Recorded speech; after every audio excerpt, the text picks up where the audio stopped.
Totoo po, pag nakinig kayo sa amin, possible ma-trigger kayo. Possible pong ma-stress kayo dahil nga na-trigger kayo. But again, bigyan na namin kayo ng heads up. We're here to offend you.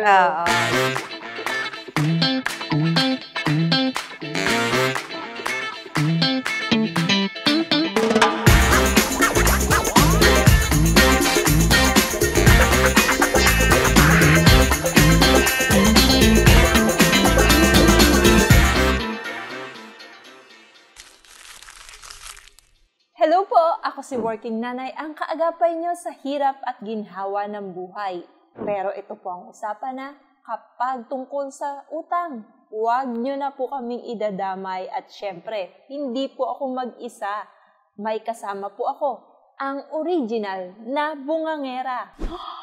Grabe siya! Hello po! Ako po ang inyong Lola Kwentosera, ang lola niyong daldalera, pero hindi naman masyadong chismosa. Konti lang. Kung ako ay certified bungangera, si Working Nanay ay certified butangera. Magkaiba po ba yun, Lola? Ayan. Oo, Oh ayan. Dami na nating ngera-ngera dito. Oo. Muli, kami po ang tambalang The Good Samarites! Matututo kayo habang nai-stress. Ay, hindi po.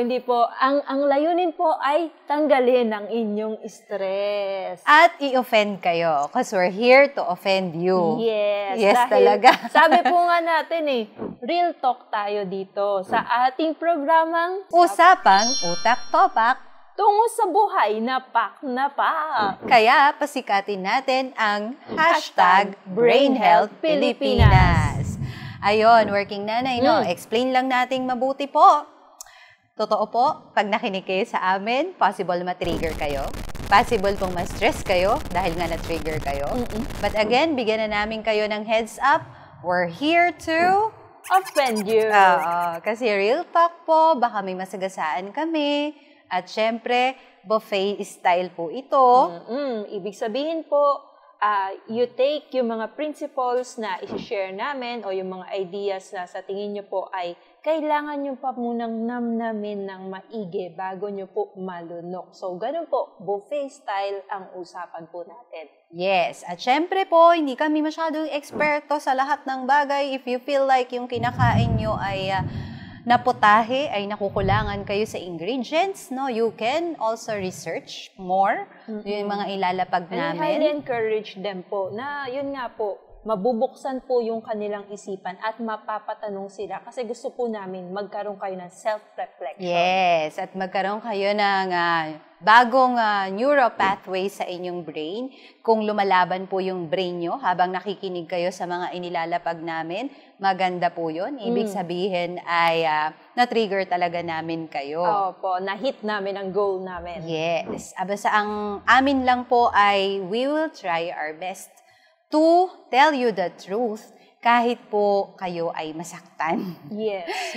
Kasi nga, no, the truth will set you free. Yes. But it hurts. The truth it hurts, but it will set you free. Siguro, Working Nanay, umpisahan muna natin itong ating programa sa isang video na papanood po namin sa inyo. Ginawa po ito ni Kaliwete Maarte.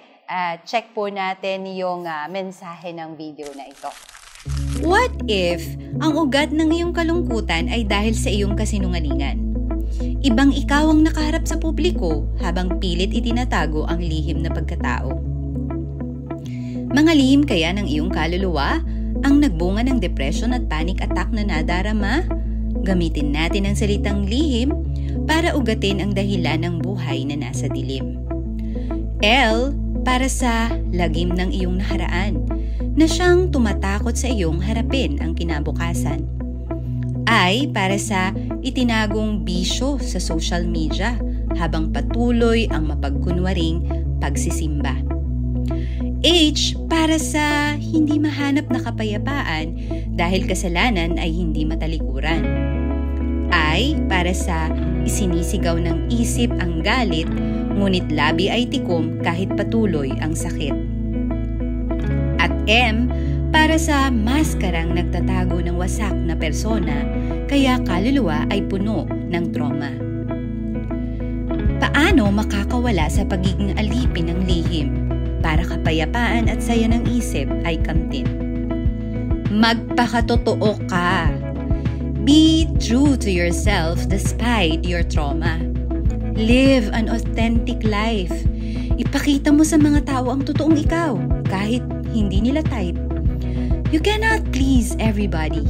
Kaya, si God na lang ang pasayahin mo at gawing life buddy. I-judge at i-bash ka man ng iba, ayos lang. Si God ang sa iyo ay poprotekta. Isuko mo kay God ang lihim na persona na nagtatago sa dilim. Makikita mo ang treasures sa likod ng buhay mong puno ng lagim. Remember, Jesus is the way, the truth, and the life.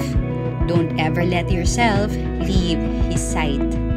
Once again, ako ang inyong Lola Kwentosera na nagsasabing, fake ka man sa paningin ng iba, basta sa mga mahal mo sa buhay, magpakatotoo ka.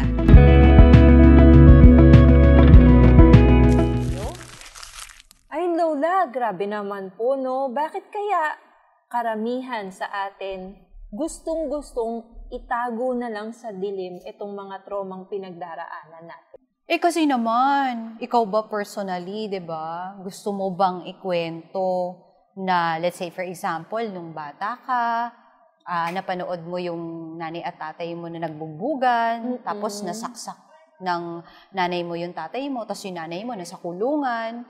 Siyempre, kung mag-a-apply ka ng trabaho, kaya may mga klase ka, kumbaga parang naiya ka naman na ikwento yun, no? Yung mga ganong klase ng trauma.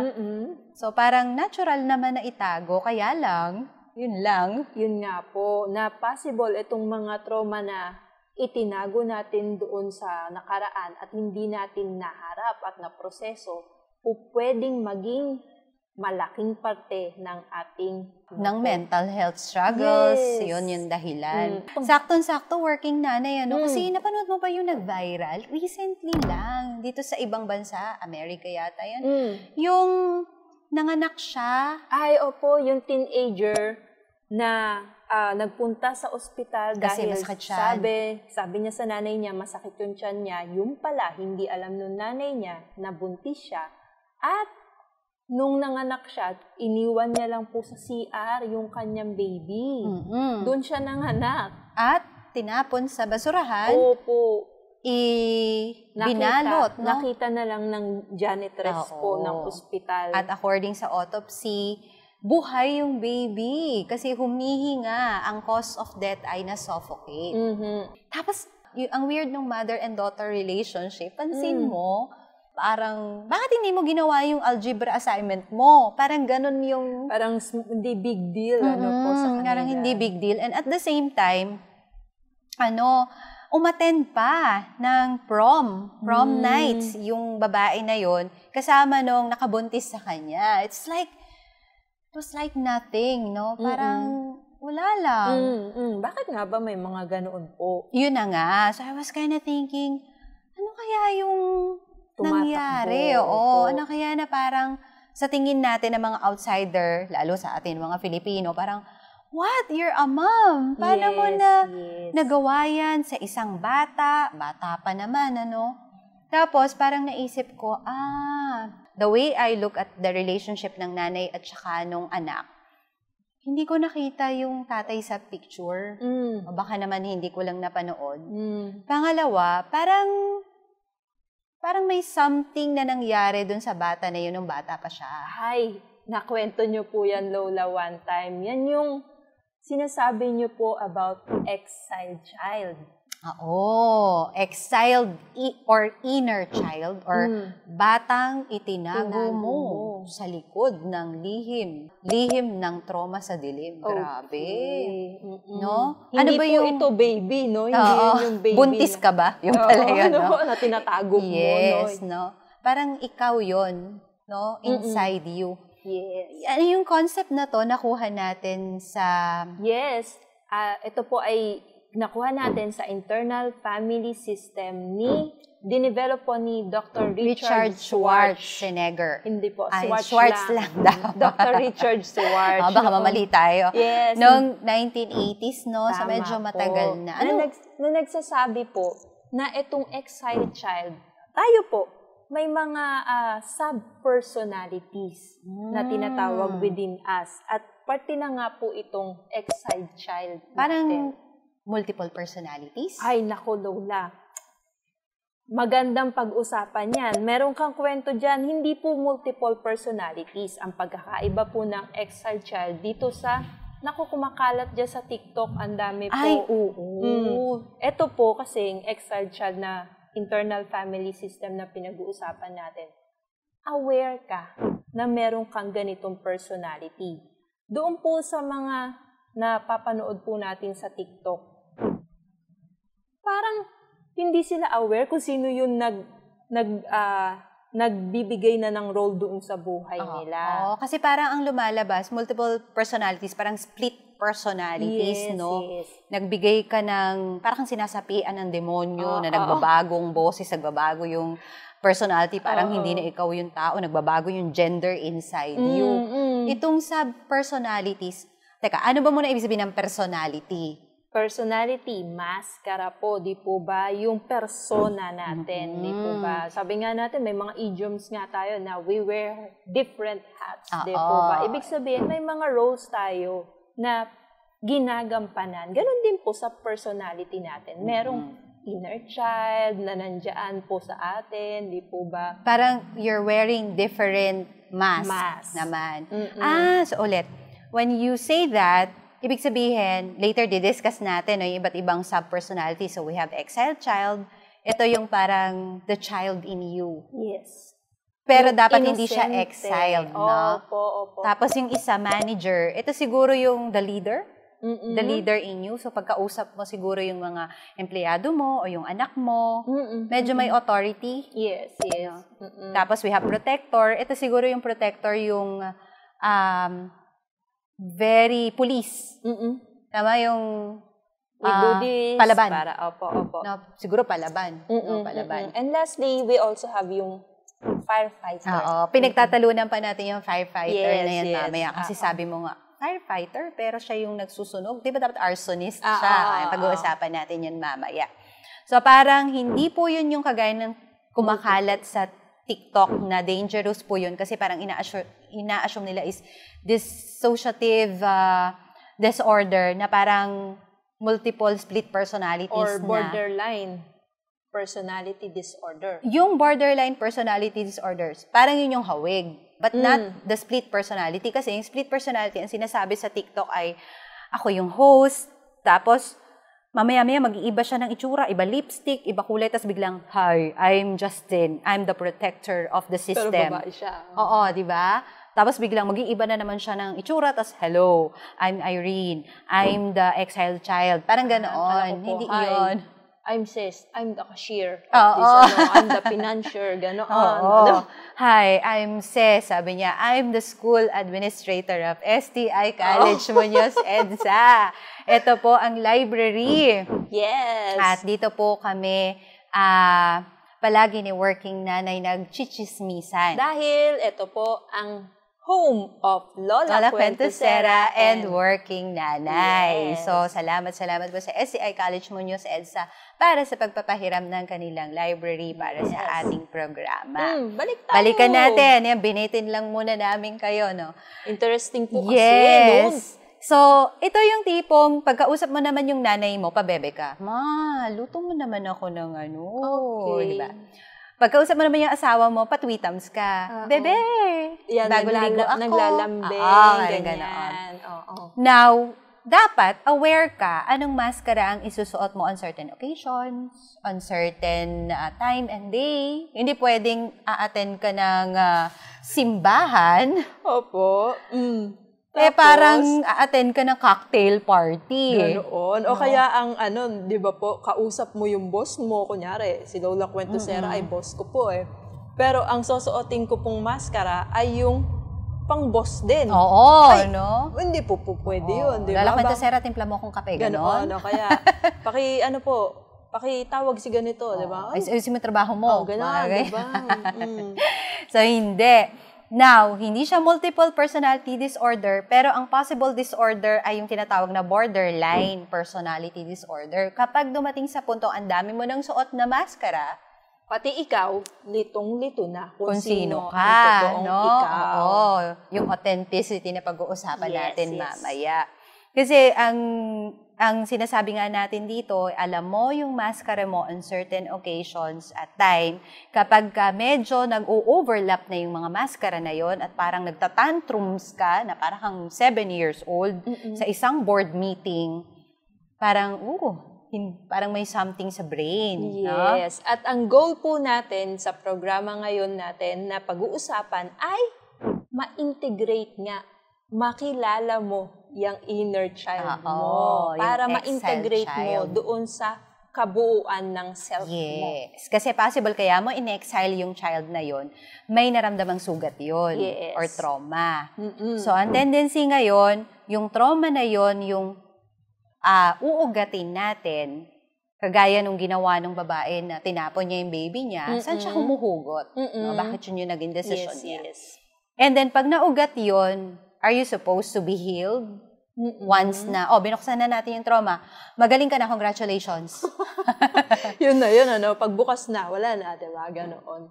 Hindi po. Actually, yun nga yung sabi natin na sana etong ma-integrate natin yan. Sa self. Yes, parte po yan ng pagiging tayo. Kasi ng pagiging unique mo. Yes. Kasi nga sa IFS, meron ding isang persona doon, which is yung self, yung who you are, kahit na nag-split yung sub-personalities. Pag nag-bolt in yan, parang si Voltes 5, alam mo na kaagad na, okay, ito yung nangyari sa akin, medyo traumatic yung aking naging experiences, but I kind of acknowledge that this is the trauma and I have to integrate this. Kasi nga, it's what happened to you, no? But that's not who you are. Tama po. Now, in order to identify the exiled child, we have to go back to the development. brain, brain development. Tama po. Pag-usapan po natin, paano nga ba na-form yung brain development? Bata po, di po ba? Ang unang type ng brain na nabubuo po sa isang sanggol ay yung kanyang reptilian brain o kaya yung the me brain ang tawag po natin dito. Napaka-authentic nitong selfish brain. Di po ba? Kasi authentic na parang wala siyang pakialam, 'di ba? Na kung ano yung sasabihin niya. Actually, di pa naman walang filter, no? Wala. No filter. # no filter yung kanyang brain. Kahit yung 1-year-old, 2-year-old, hindi man masyado nakakapagsalita yan. Pero nagsisinungaling. I mean, authentic in a way, no? Totoo po, no? Kaya nga, pag may gusto kang malaman, itanong mo sa bata. Diba? Maganda ba ako? Yes. Hindi. Diba? Pag sinabi ng bata. At saka yung, Mami, tingnan mo, bakit ang pangit niya? Diba? At saka yung isang story na pambata, yung The Emperor. Yes, yung nagsusuot ng maraming pero wala naman pala siyang parang the Emperor has a new clothes, parang ganun. Parang ganun, robe. Tapos, lahat sila parang nakikiayon sa hari. Kasi nga, hindi sila authentic. Yes. Except for one child na, natawa hubad, di ba? Kasi sila yung magsasabi ng authentic. totoo. Yun po yung reptilian brain. Ang brain. susunod na mapo-form po, Lola, ay yung kanilang mammalian brain. Ito naman po yung naghahanap ng bond sa, ang tawag nga po natin, from authenticity, mabubuo na yung attachment niya. So, kanino mabubuo yung type ng mammalian brain na yon? With the help po nung kanyang mga nag-aalaga, nurturer, yan, di po ba? Ito yung pinagkwentuhan din natin about attunement ng brain, na parang the way katiningnan ng nag-aalaga sa'yo, no? And then, doon, nagpo-flourish o nagde-diminish ang iyong mammalian brain. Yes. Kasi if reptilian brain talks about authenticity, mammalian is all about Attachment. Ayun. Yes. And lastly, Mabubuo naman po yung tinatawag nating cognitive brain. Ito na yung magsasama po, magbabalanse. Will I be authentic? Yun lang, 'di ba? Magsasabihin ko kung anong gusto ko, 'di ba? Hanggang sa ma-cancel na ako, 'di ba? O kaya, tatahimik na lang ako para hindi nila ako iwan attachment. Cognitive brain naman po ang nagbabalanse nung dalawang brain po ng reptilian at mammalian brain. So, tatlo. At siguro tong cognitive brain na rin na to, hindi siguro, no? Sigurado.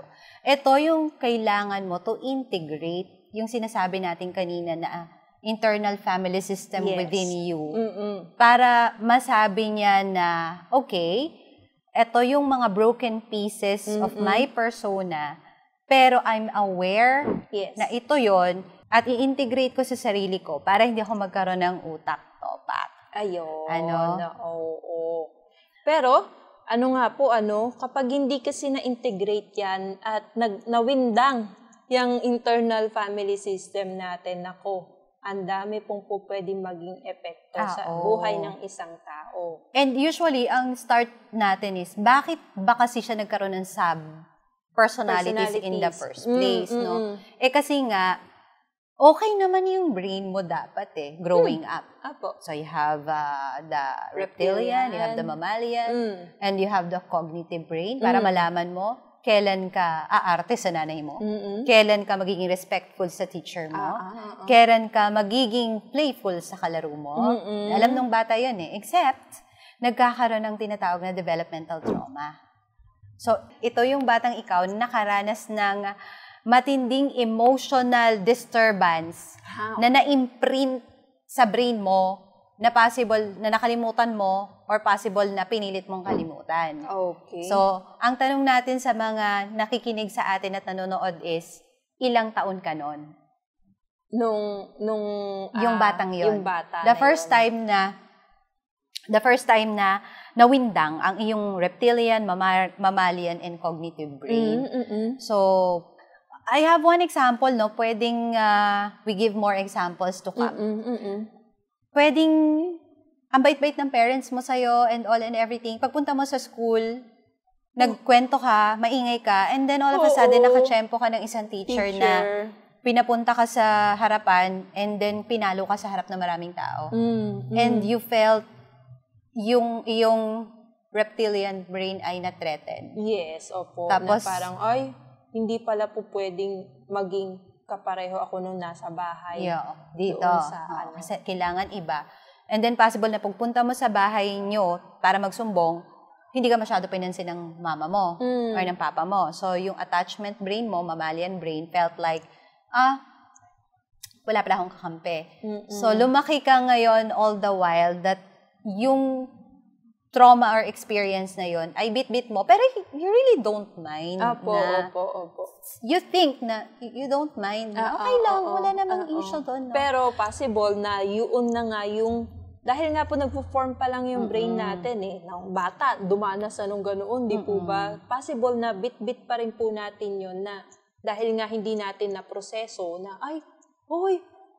doon pala nagsimula yun, Tapos malalaman mo na lang na may epekto na pala sa ngayon na buhay mo. Kasi pwedeng as an adult, may issue ka pag napapahiya ka. Yes. And then as an adult, pag napapahiya ka, hindi ka magsusumbong doon sa pamilya mo kasi baka nga hindi ka na magsumbong at all. Opo. Kasi yun ang natatak sa'yo. Na no one will help me. Diba ganoon? So, developmental trauma can be like that. Or developmental trauma can be like, napanood mo yung nanay at tatay mo na laging nagsusuntukan, nagbubugan. You're a witness doon sa trauma nila. Trauma na yun, and then maghihiwalay sila, magbabati sila, magbabati sila. Hilong-hilo na yung emosyon mo. Kasi nasasaktan ka, you feel safe, then eventually hindi ka na naman, di ba? You feel endangered. So kapag yung developmental trauma ng isang bata ay hindi mo na-arrest, kumbaga, or na-proseso, sabi mo nga, may tatlong possible na mangyari sa iyo na makikarry over mo tong ganitong pag-uugali hanggang maging adult ka. So, the first one, So, the first one is reaction formation. So, ito yung, kung sino yung nagpalaki sa'yo na pakiramdam mo ayaw sa'yo, lalo mong pinagsisiksikan yung sarili mo sa kanya. So, may mga cases na yung bata ay laging pinapalo ng nanay niya. Para pag may ibang taong pinapakilala yung bata kasama nung nanay, kapit yung bata na yun sa nanay, kahit na pinapalo. Ano na, pumunta ka doon, maglaro kayo. Doon ka, kasi lagi ka nakadikit sa akin. Tapos papaluin, lalong dumidikit. Kasi parang, ito yung love me ma, love me syndrome. So, ang tendency, paglaki nila, I have merong nag-message sa akin na lagi siyang ginugulpi ng nanay niya. Pero nung adult na sila, siya nag-alaga. Siya, sa kanya, sa bahay niya, nakatira yung nanay niya. And nai-stress siyang kasama yung nanay niya. Kasi walang ginawa yung nanay niya kundi pintasan siya, i-compare siya dun sa kuya, i-compare siya dun sa bunso. Pero at the same time, siya naman yung nagpapa-hospital, nagpapa-doktor dun sa nanay niya. Tapos, at the same time, galit na galit siya. Pero it's like, love me, please, love me. I will do anything for you to love me. Kasi nga reaction formation. Okay, yun ang na-form sa kanya. No? Possible din po yung disinhibited naman. Ang ibig sabihin, gusto mong tumakas or may problema ka sa abandonment, 'di ba? Ayaw sa commitment o kaya yung meron pong ayan na nga yung alam niya, meron tayong kakilala na parang kung kailan nanligaw, 'di po ba? Tapos nung alam niya sasagutin na siya, abay biglang nag-ghosting. Yes, mga ganun, diba? No? Parang they like natakot sa o kaya they like the newness of a relationship. Ito yung tipo na yung mga bata na bit-bit mo, tapos pag nakapunta sa bagong bahay, feeling close.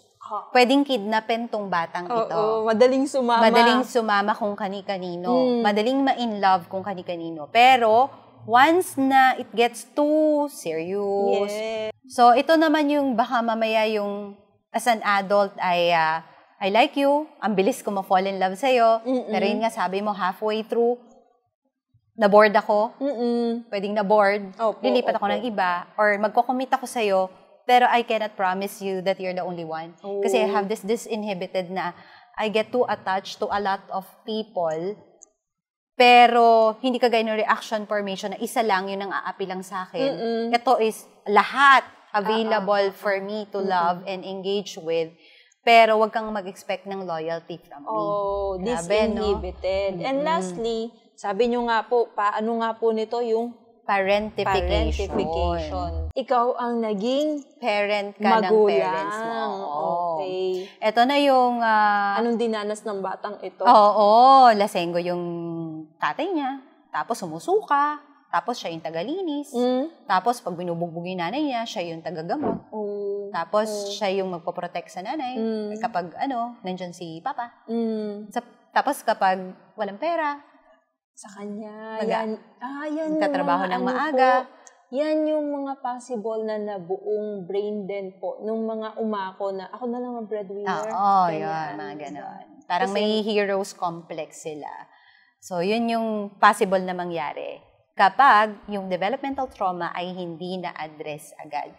Kaya kailangan be aware of your exiled child kasi nga, magwawala siya as an adult. Kaya di ba, sabi nga natin doon, the exiled child, ang batang nakaranas ng matinding sakit, kahit ikulong mo, magpupumiglas na pilit. Oo nga, no? Tapos kapag andyan na, may gusto ng bumasag nung kanyang cage, nung exiled child na ito. Pag nabasag po, at hindi pa ready yung batang yun, nako po. Doon na yung trigger. Doon ka na makakita na ng nagtatantrums na adult. Marami tayong nakikita niyan sa social media. Ano sasabihin nila? Ano nangyari nagra-rant na, tapos laging biktima. Tapos yung hindi madaling makipag-break sa kanya, na nagwawala and something, yun. Or kapag naman naging kayo sobrang obsessive, magpapakamatay pag nawala ka, ito naman yung mga ganun. Kasi you have to acknowledge the exiled child 3 ways. No? The first one is, Hindi mo talaga ma-identify. Apo, meron tayong mga kausap na ganoon when we are asking. Wala akong Sige, maalala balikan niyo po, nung bata balikan pa niyo ako. po. Oo. Hindi mo ma-identify, hindi mo ma-acknowledge, hindi mo maalala. And ito na lumalabas yung, as an adult, they're very impulsive, they're very self-sabotaging. Ito na yun. Nag-uumpisa ng mga bagay na hindi tinatapos. Okay. No? Ito yun. Kasi nga, they're not aware na yung tantrums na yun ay yung tantrums ng batang hindi na ilabas yung ganong galit or emosyon na ngayon lumalabas as an adult. So that's one. Yes. Yung, Pwede rin pong ako yun, no? For the longest time, hindi ko na-identify agad-agad yung aking exiled child. Kasi ang dami naman working nanay. Parang nakuha ko na lahat eh. The first time I was 7, merong secretary ata yun or kasamahan ng parents ko sa work na parang umalis ka dyan sa tabi. Parang nag-family gathering together pagkatapos nireject niya ako. Okay. Na parang, alis ka dyan, nalikot-likot mo. Pero that's hindi the po first ito time. parent mo. No. Pero that's the very first time na naka-experience ako na parang hindi ako love. Kasi lumaki naman ako sa loving family as a young child. Hindi ako abused, hindi ako nabugbog, hindi nagbubugbogan yung nanay at tatay ko. Tapos, after nun, parang nagkaroon ako reaction formation. Love me. Pag nakikita ko siya, I'm behave, I'm uli ko, napansinin mo na, ako love mo na. Okay. That was 7. Pero pagdating ng 9, nagkaroon ako ng disinhibited because that's the first time na may nangyari sa amin ng tatay ko. Alam niyo naman yon pag pinanood niyo po yung aking interview at pag umattend kayo ng aking mga workshop, yung nangyari sa akin sa... Tumatakas. sa tatay ko, which is tumatakas ako sa mga malalapit na relationship, no? If it gets too close, natitrigger ako. Yes. Pero I can be very accommodating to new personalities in my life. Pero after na makakalimutan na kita. Pero I can be very warm sa'yo. Yan po yung hindi nyo pa po na poproseso yung nung hindi ko pa na napoproseso. And lastly, first, sabi nyo po, parentification as well because dahil yung bingo akin lahat, si bingo, no? Opo. Dahil syempre, alam niyo naman yung aking story sa kulungan, plus at the same time, yung nanay ko nag-work, so nung nagkaanak siya ulit, tapos I took care of my sister, ako ang bahala sa kanya and everything, tapos nung nakulong pa yung nanay ko, kami pa rin ng sister ko yung laging magkasama, so I became a parent even to my parents, parang ganon yung dating. Opo. Now, yun ay hindi ko na-identify agad-agad yung mga sugat na yun. That's why I became impulsive. Yes. I became, may self-sabotaging din ako na tendencies. Kasi laging sabi ko, kaya ko ba to? Parang hindi ko kaya. Kakayanin ko yung mga dangerous na bagay, yung mga gano'n. Pero may isa naman na na-identify niya. Ikaw yun. Opo. Na-identify ko, pero ano nga po, yun pala yung rason kung bakit nga ako lumaki na I want to be perfect. Yung very ganun, controlled, di po ba, na ano. Kasi I remember po. Ilang taon nang yung exiled child? Yung exiled child ko before 7 years old.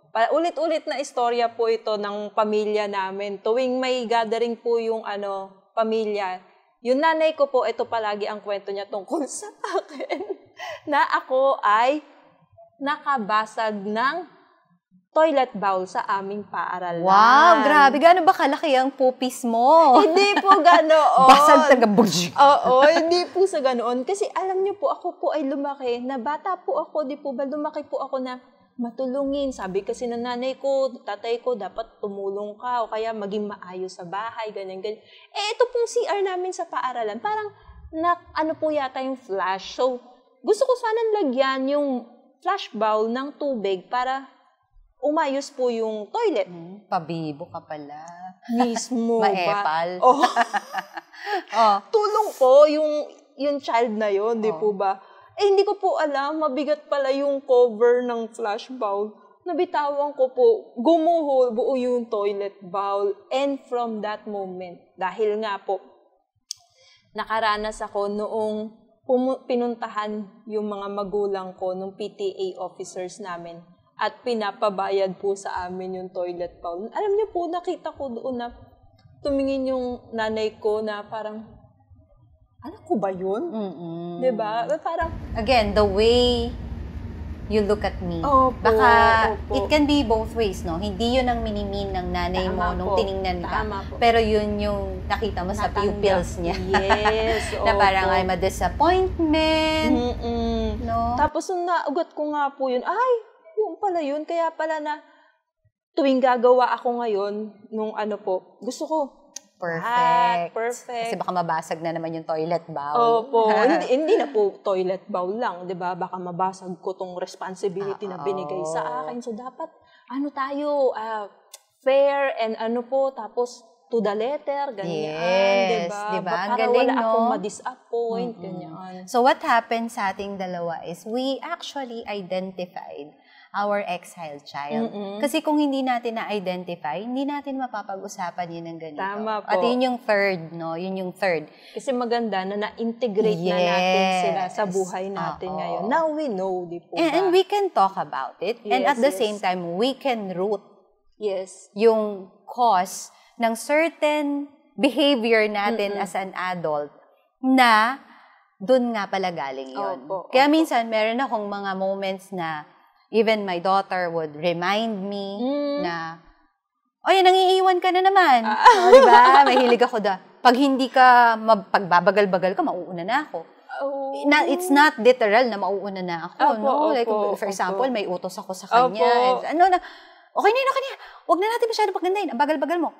Ipopost ko na yan. Ako, nagagalit siya doon. Kasi, it came again from that inner child na, I want na ma-post agad dyan. So, people will like me for the reaction formation. Okay. Or, nagmamadali na naman ako dahil impulsive ako on a lot of things, or that person is getting too close. May focus ako doon na parang masyado na siyang maraming ganap sa buhay ko, lalayo na ako. So, I'm kind of aware. Nare-remind ka rin. Oo, na hindi yon bad things.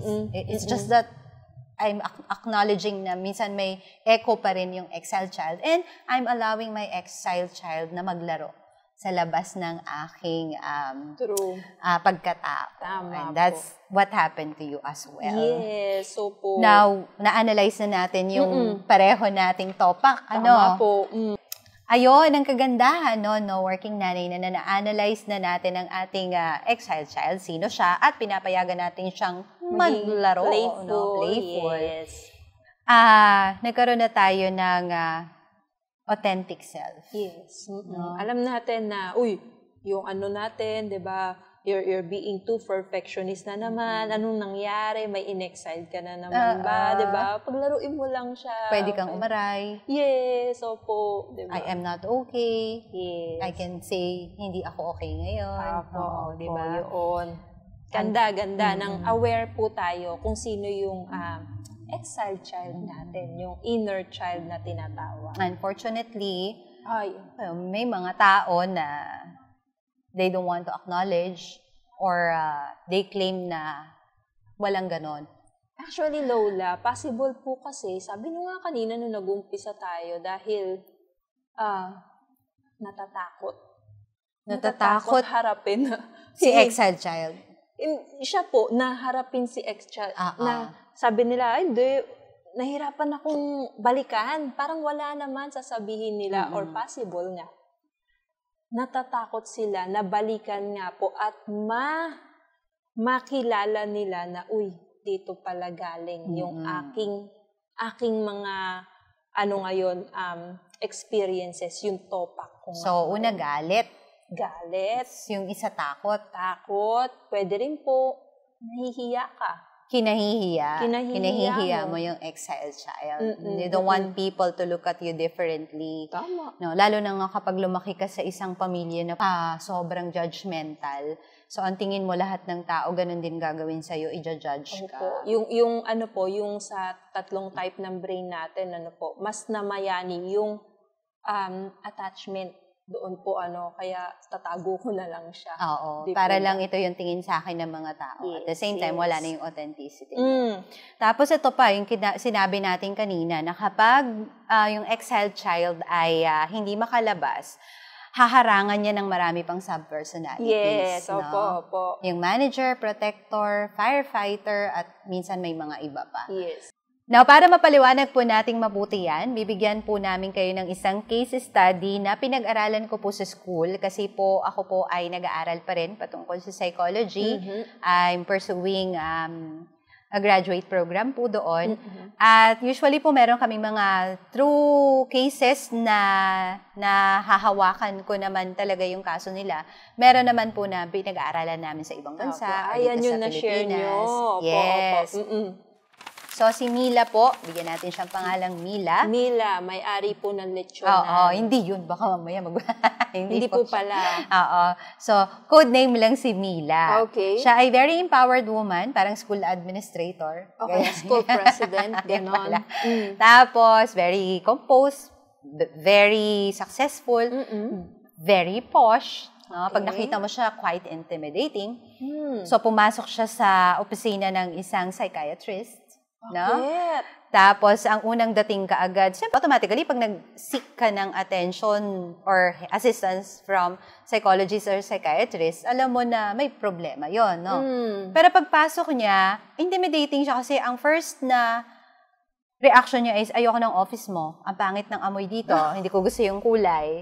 Okay. Ganon agad, ano? So, syempre, buti nilang aral yung psychiatrist. So, inalaw niya lang yung babae na mamintas sa kanya until kumalma.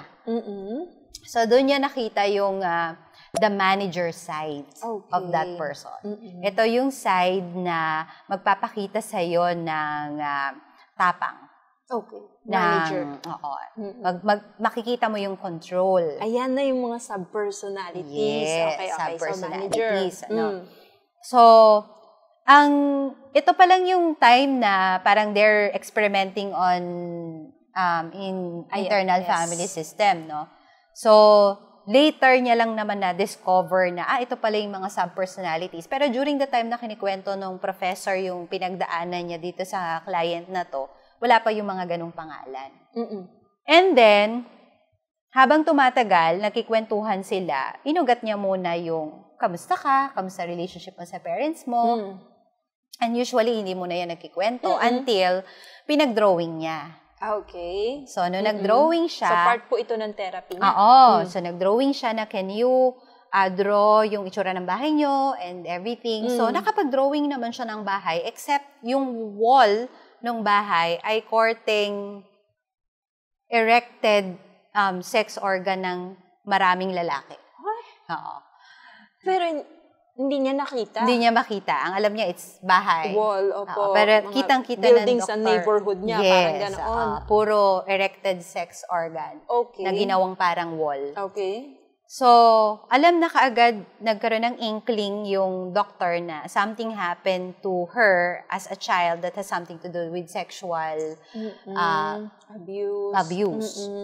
So, all the while, binabalikan nila yon until maipalabas niya. So, dun niya nalaman na yung bata na yon nung 13 years old ay na-gang rape ng kanyang kuya kasama ng mga barkada. And this was like in the 60s or 70s. So, you know, you keep things secret lang. Okay. Unfortunately, nabuntis siya. Oh my God. No? And the mom took it upon herself na i-abort yung baby using kitchen tools. Ganoon. May pelikula to yung kay Kate Winslet and kay Leonardo DiCaprio, yung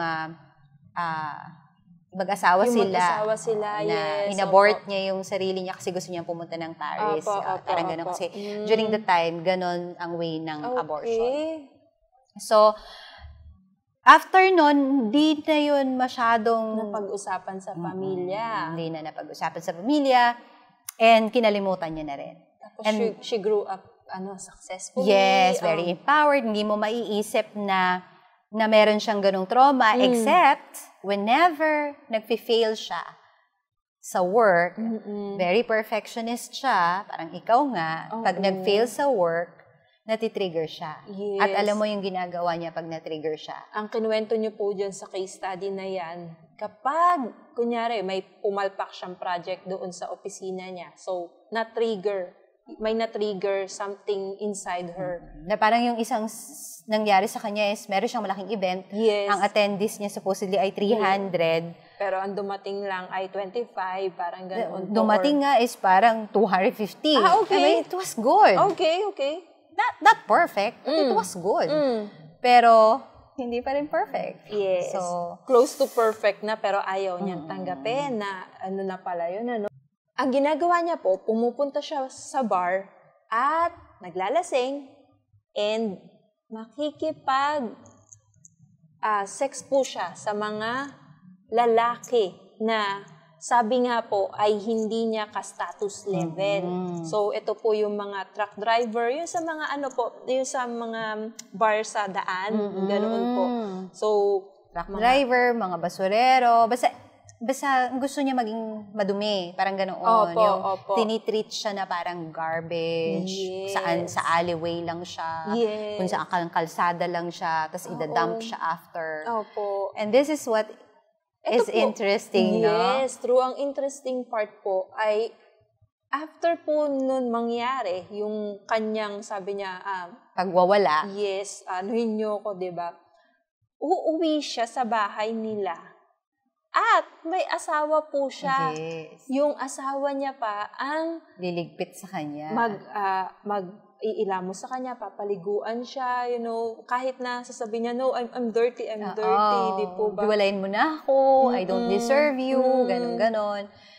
And that's the reason why nagpunta siya sa psychiatrist. Yes, opo, no? opo. So, na-acknowledge nila na, hindi ito normal, di po ba?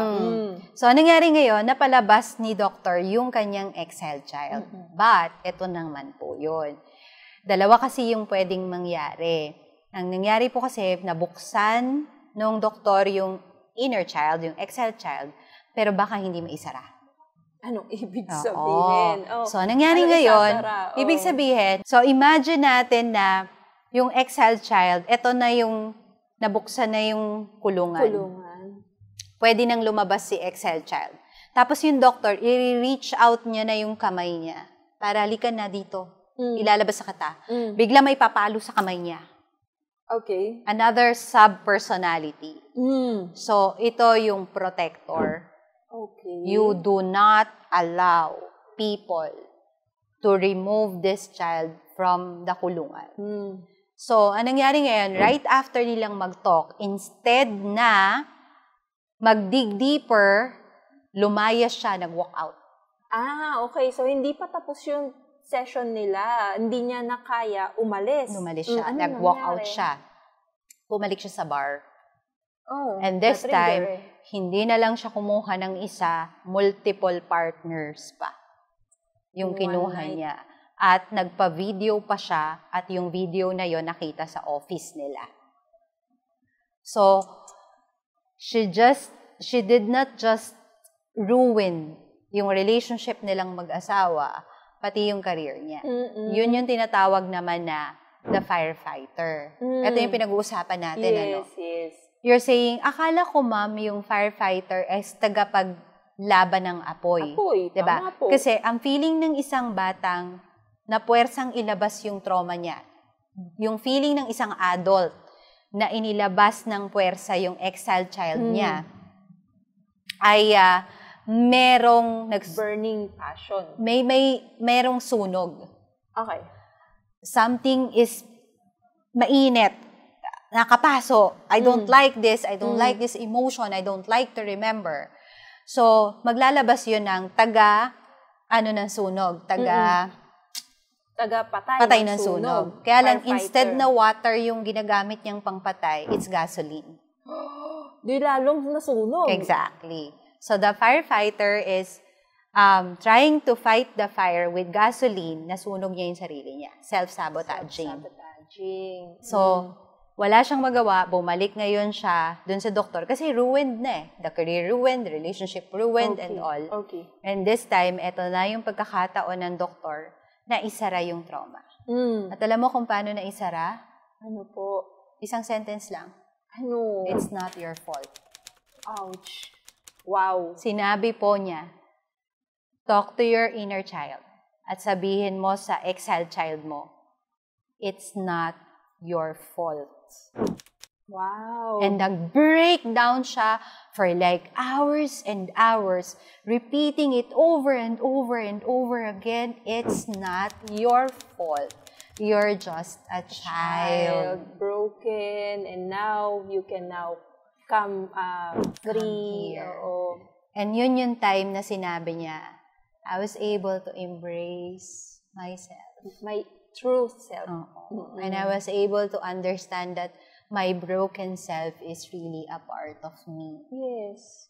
And doon siya nag-start mag-heal. Pero hindi pa pala tapos ang story. Hindi pa tapos ang story ni Mila. Dahil? Dahil, naku po, nung nag-heal na si Mila at na-accept niya na yung true self niya with those trauma po na Parang hindi pala nag-heal, no? Na-integrate. Yes, na. na-integrate. Ulitin natin yun, no? Nung na-integrate na ni Mila yung kanyang inner child sa true self niya. Yes. Ayan, Again, no, we're diba? not healing the trauma. We're Yes. just integrating that. Yes, so we can into your move true forward, persona. di po ba, sa buhay natin. Ito po ang another interesting fact doon sa case study po na shinare nyo. So, okay na si Mila. Na-integrate niya na.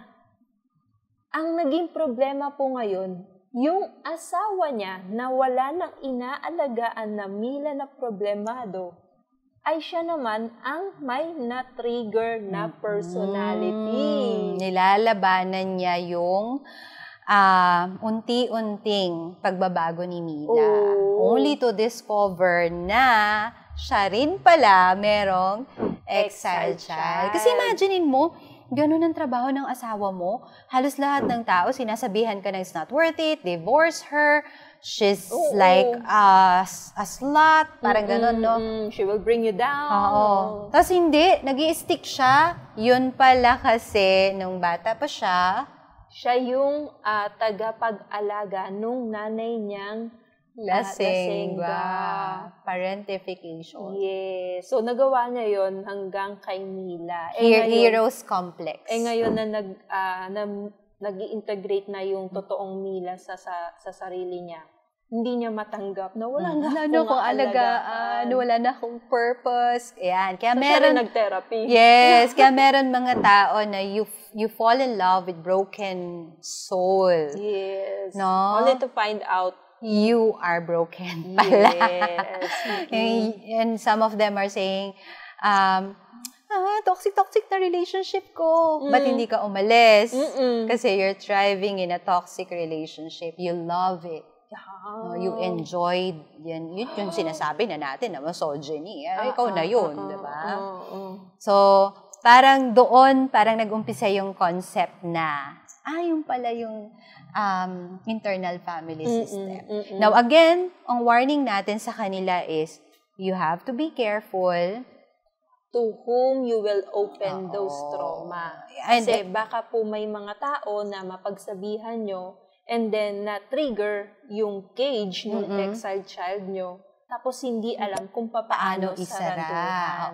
You know, we will bring closure. Hindi lang yung masabi na it's not your fault, ano po. Merong proseso na pagdaraanan. Kasi, tingnan nyo po the reason why I can openly talk about my trauma, because it was already integrated. Na-integrate ko na Pero while you're going through certain trauma, tapos nakausap mo yung the good Samaritan, pero the good Samarites pala, kagaya niya, ichichismis ka. Tama? In bad faith. Hindi good Samarites po yun. Chismis nga Diba? Tapos in bad faith, tapos sister, pagpe-pray kita. Pero pagpunta doon, pag-pray natin si sister, alam mo ba nangyari sa kanya? Alam mo ba, ganito pala siya. Parang it's no longer, kasi nga, hindi sila yung tamang tao. So, double whammy, no? Parang saksak ka na, binuksan mo yung sugat mo, sinaksak ka ulit. Dahil nalaman ng di po ba? Sabi ni Dr. Gabor Mate, hindi lang traumatic past ang kailangan mong ayusin, buksan at sarahan. Pati yung iyong traumatic future. Ano po ulit? Traumatic future. Hindi pa nangyayari, may trauma na? Yes! Galing, Ano no? yun? Ito yung mga tipo ng tao na lagi sila nakatira sa past, wasak na yung future nila. Okay, Or, okay. nakatira sila sa past, na trauma, pinasa.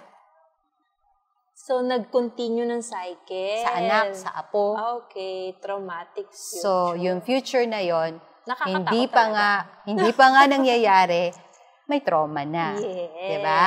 Mm-mm. Now, support naman natin ngayon, no, before we end.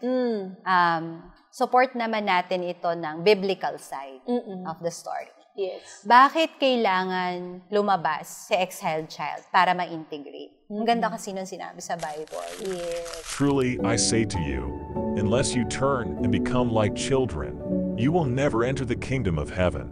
Whoever humbles himself like this child is the greatest in the kingdom of heaven. O di ba, working nanay, ang sabi doon, no, Jesus loves the little children. Which means, Ang ina-encourage pa nga po is that we should have childlike faith. Anong ibig sabihin? yun. Are we going to parang integrate yung verse na yon into our lives? Yes, kasi when we say childlike faith, ito yung bata na hinagis mo. Yung mga tatay mahilig. Diba? Hagis mo. Tapos, tatawa sila kasi pagbagsak nila, alam nila na Sasaluhin sila. And that's in the eyes of the kid. Yung bata na pinalangoy mo, bibitiwan mo, So, malulunod, siya, kunwari, aangat mo. Alam nung bata na may sasalo at magpoprotekta. may faith siya sa'yo. Ganon din yung pag sinabi mong, I surrendered this exiled child to God. Alam ko na gagamitin niya po ito at siya ang i-integrate nito para sa hindi na ako magkaroon ng traumatic future.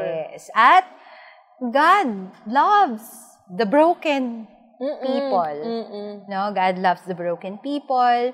At the more mong inilapit yung bata na yon kay God, the more kang nabubuo. Yes. No, slowly.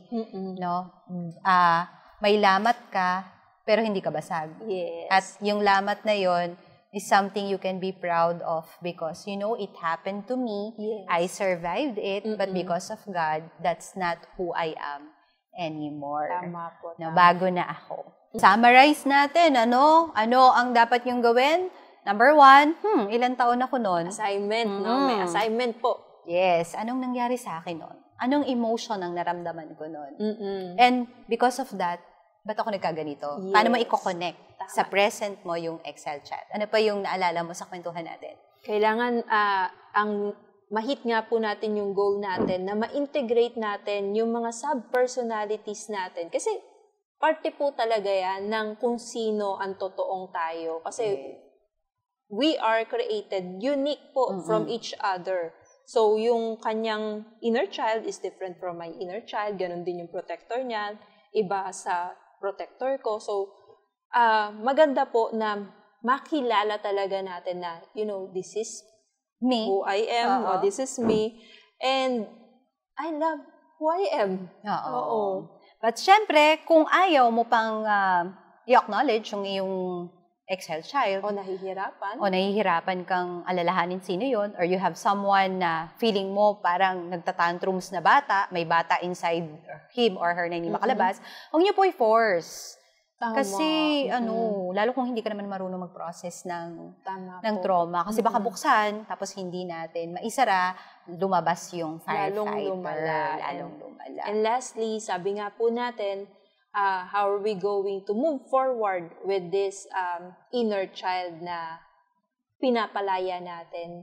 We have to have a childlike faith. Yes. So, susuko po natin kay God at yung mga trauma na pinagdaanan po ng inner child na yan will be a part nung istorya Yeah. na ibinibigay sa atin. Siguro before we end, let's have a prayer. Yes, para po sa Para atin sa ating ding mga mga adult na merong tinatagong bata.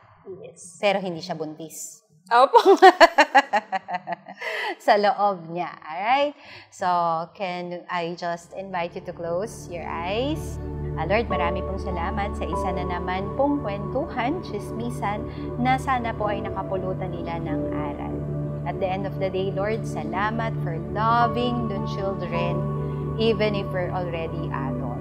Loving the children inside us, especially those broken, exiled children na tinatago po namin sa loob namin. Salamat din, Lord, na maybe ito po yung opportunity na narinig nila yung tungkol po sa konseptong ito at sana po mabigyan nila ng chance ang sarili nila na mabuksan yung trauma na yun. Lord, kapag wala po silang mapapagkatiwala ang ibang tao para ikwento ang trauma, paalala niyo po sa kanila na ipikit lang nila ang kanilang mga mata at magkwento po sa inyo.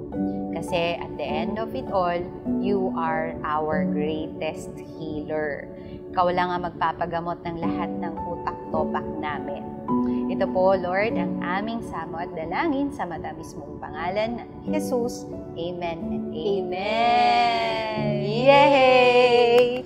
Ayan, natapos na naman po ang isang programa at kami po muli ang inyong mga The Good Samarites with Working Nanay, ang author ng librong si Working Nanay at si House Tatay, Breaking the Stigma of Non-Traditional Family Dogma. Lalabas na po yan soon. Yes, at kasama rin po natin syempre si Lola Cuentosera, ang author po ng best-selling book na Sino ang Dakila, Sino ang Tunay na Baliw. Yes. Ayan. At syempre po, abangan niyo po kami Usapang Utak Topak tungo sa buhay na pak!